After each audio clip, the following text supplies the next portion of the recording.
മാതാപിതാക്കൾ മക്കളുടെ തലയിൽ കൈവച്ചു ചെല്ലേണ്ട പ്രാർത്ഥന. ഈ പ്രാർത്ഥന കുട്ടികളുടെ പഠന മേഖലയിൽ അത്ഭുതകരമായ മാറ്റം വരുത്തുന്നു. ഈശോയെ, അങ്ങേ തിരുശരീരരക്തങ്ങളാൽ ഞങ്ങളുടെ മക്കളെ വിശുദ്ധീകരിക്കുകയും അങ്ങയുടെ അനുഗ്രഹങ്ങളാൽ അവരെ നിറയ്ക്കുകയും ചെയ്യണമേ. പരിശുദ്ധാത്മാവേ, ഇവരിൽ വന്നു നിറയണമേ. ഇവർക്ക് ബുദ്ധിയും വിവേകവും വിജ്ഞാനവും നൽകണമേ.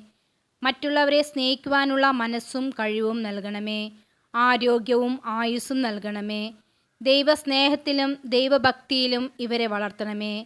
പരിശുദ്ധ അമ്മേ, ഉണ്ണിയേശുവുമായി കടന്നുവന്ന് ഇവരെ അനുഗ്രഹിക്കണമേ. കാവൽ മാലാഖമാരെ, സ്പർദ്ധദൂതന്മാരെ, സകല വിശുദ്ധരെ, ഇവർക്കു വേണ്ടി പ്രാർത്ഥിക്കണമേ. ആമേൻ.